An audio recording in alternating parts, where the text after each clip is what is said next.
Hola, mi nombre es Camila Canales. También me llaman la China Canales desde que tengo aproximadamente 15 años.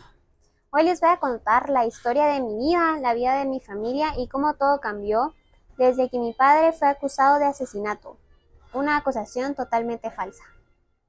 Todo empezó una mañana en la que yo me desperté dispuesta a vivir un día normal en mi vida en la ciudad de Guatemala.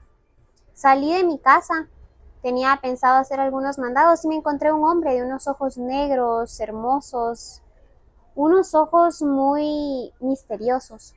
Me dijo que quería hablar con mi papá. Yo nunca lo había visto, no sabía qué era lo que quería conmigo o con mi familia, en este caso pues con mi papá. Le dije que estaba bien, le dije a mi papá lo que él me pidió, que quería que le visitaran en la casa a Miguel Cara de Ángel. No sabía que haberlo conocido cambiaría tanto el rumbo de mi vida y también la de mi familia, porque todo se arruinó después de aquella visita. Aquella tarde, después de que mi papá regresó de la casa de Miguel Cara de Ángel, estaba nervioso, no lo veía bien, no lograba calmarlo, estaba muy acelerado. Me preguntaba si todo estaba bien, cosa que evidentemente no lo estaba. Resulta que mi papá lo estaban acusando de haber asesinado al general Parrales Sonriente. Decían que lo había asesinado cruelmente a sangre fría en la Plaza de la Constitución. Eso era totalmente falso, mi papá no era un asesino. Me dijo que él tendría que huir y yo me tendría que quedar con unos tíos o probablemente con mi tío Juan. Él estaría cuidándome y todo iba a estar mejor para mí. Más adelante esperábamos poder reunirnos. Eso no fue así. Esa misma noche, Miguel Cara de Ángel planeó un supuesto robo para que mi padre pudiera huir y que yo pudiera estar a salvo con ellos. Me llevaron al Tustep. Estaba muy asustada, no sabía qué hacer, no sabía qué pensar para no estar tan agobiada con lo que estaba pasando con mi familia. Me puse a recordar cómo era mi vida cuando era pequeña. Todo era tan fácil, recordar cuando iba a la playa con mis primos, con mis tíos, aquel primer beso que tuve con mi primo, esa emoción que vivía. Todo era muy especial, pero todo cambió demasiado. Pasaron los días y yo seguía estando con Miguel, con sus amigos, otro hombre, con la mujer que trabajaba en el Futustep. Eran bastante buenos, me trataban muy bien, pero no eran mi familia y yo extrañaba tanto mi casa, extrañaba a mi papá, extrañaba estar con mi nana y sentirme segura con ellos. Conforme fueron pasando los días, yo no veía la hora de poder ir a casa de mis tíos, así que le dije a Miguel que fuera a conseguir noticias de mi padre y también a ver si ya podría ir a casa de mis tíos. Él me dijo que por estar buscando noticias de mi padre, pues no le había dado tiempo de haber ido con mis tíos a visitarles. Yo no sabía que me estaban mintiendo porque ellos sí lo recibieron en su casa. A la que no querían recibir era a mí. No querían que la gente creyera que ellos eran cómplices de un asesinato. No querían arruinar su estatus siendo cómplices o recibiéndome en mi casa después de que el general Canales había sido el asesinato de Parrales Sonriente. Después de eso yo insistí tanto que le dije a Miguel que me llevara a casa de mis tíos. Yo misma los iba a ir a buscar.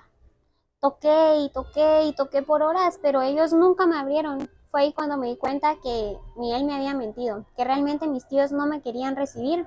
Yo sabía que ellos estaban en su casa y aún así no me querían abrir las puertas. Así que así estuve en mi nueva casa. Miguel estuvo conmigo, me cuidaba, pero poco a poco la tristeza de no poder estar con mi padre, con mi familia, alejada de mi casa, me fue enfermando. Eran mareos, eran náuseas, era dolor de cabeza, dolor de cuerpo. Cada malestar me tiraba cada vez más tiempo a la cama, hasta que ya no me podía levantar. Miguel y la mazacuata, la persona o la mujer que trabajaba en el Tustep, se encargaban de cuidarme día y noche. Nunca me dejaron sola. Fui empeorando cada vez más, tanto que decidieron llevar a un padre a la casa para que yo me confesara y si en algún momento llegaba a fallecer, pudiera descansar en paz.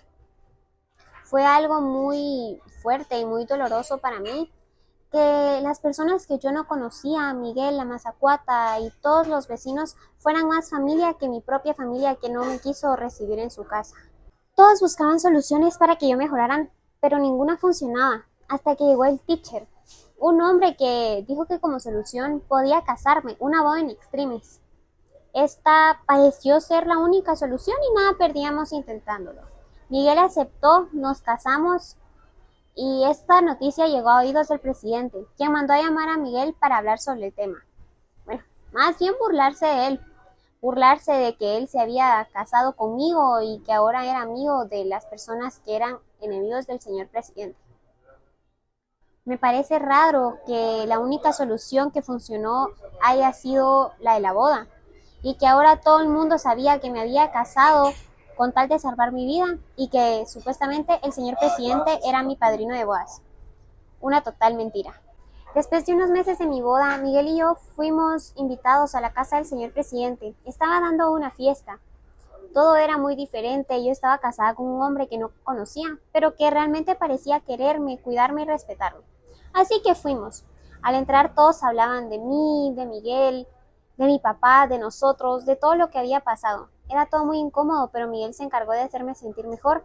Y aunque la tristeza estaba ahí, yo empezaba a darme cuenta que estaba enamorada de él y que todo empezaba a mejorar para nosotros.